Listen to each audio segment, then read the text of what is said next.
Hey guys, AMTEMERI here. I got a comment on a YouTube video talking about how to make smooth camera movements like they do in the animations. And decided that'd be a fun thing to talk about, and it would be pretty quick and easy.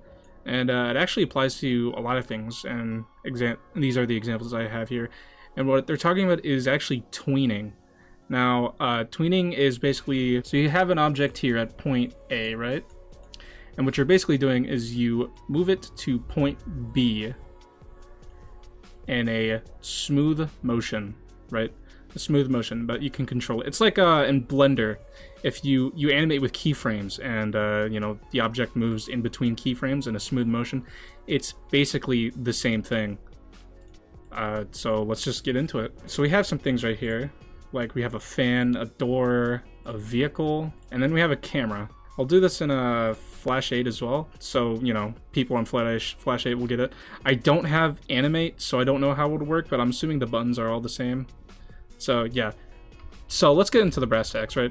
If you want to move your camera in a smooth motion, I actually can't show you because Flash CSX is currently broken, but if you want to do it, the camera in a smooth motion, let's just distribute it. Basically, go anywhere on the timeline.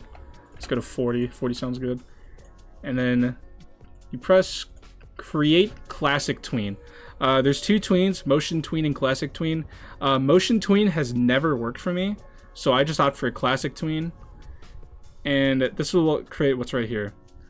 This is the path it'll take. And then this frame right here is the end of destination, the point B. So point A, point B, right? And then basically you can do whatever, you know, you can stretch it, squash it, you know, rotate it if you want. When you do that, and you hit enter, let's just do it so it shows. There we go. You can see that right here. It's kind of hard to see, but yeah, so it works pretty much.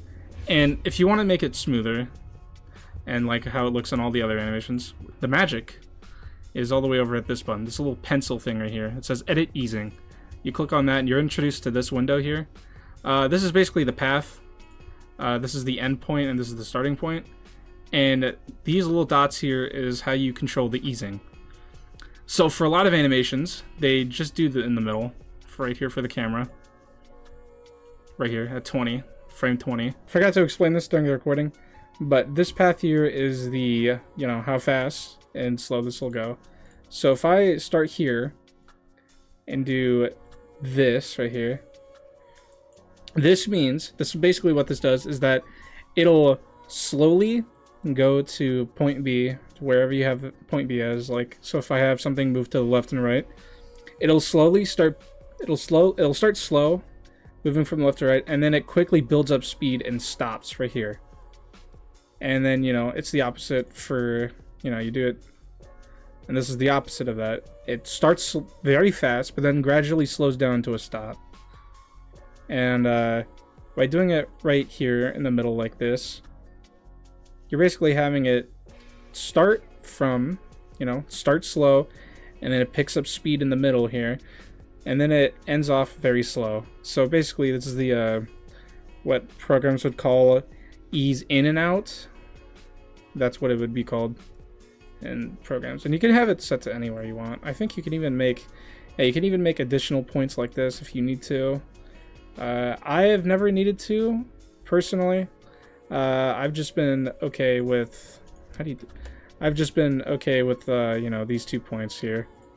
But you can have as many as you want, I'm pretty sure. Yeah, you can make as many as you want. And to get rid of them, you just simply click on them and then hit delete.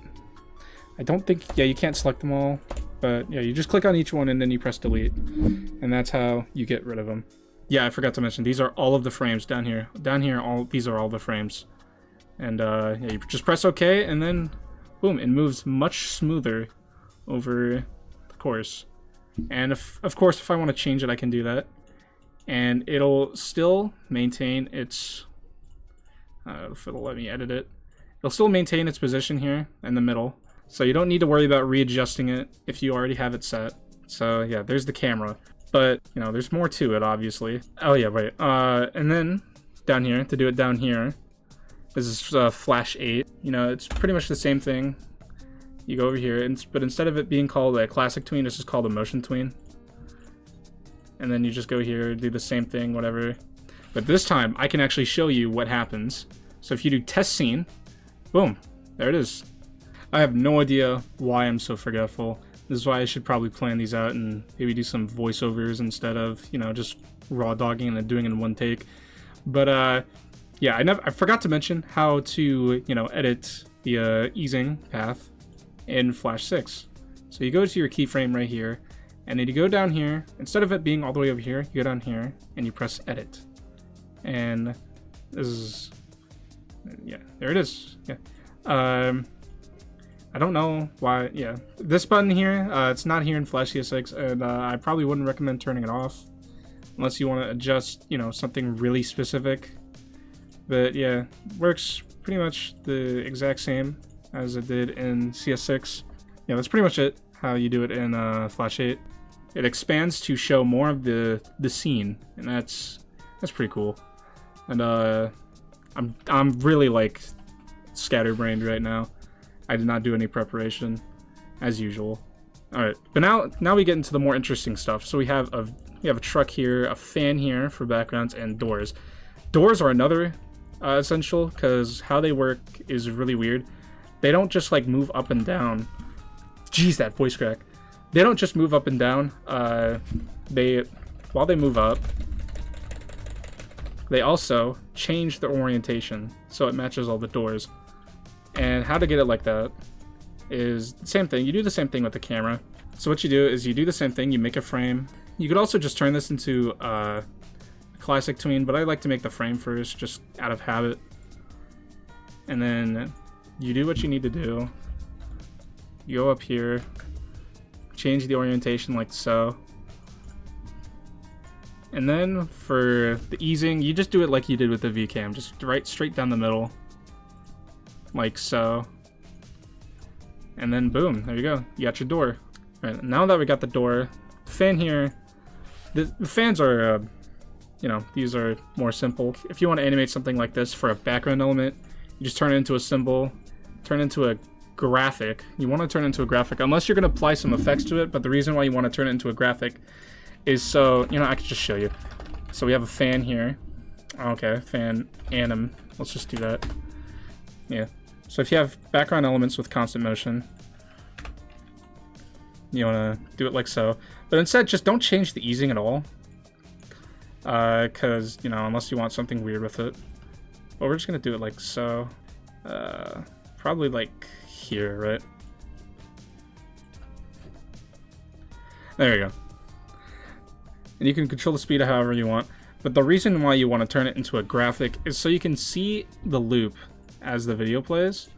So as you can see right here, it's actually looping pretty naturally. The reason why you want to turn it a graphic is because when you go on the timeline and you scroll through it, you can actually see it animated.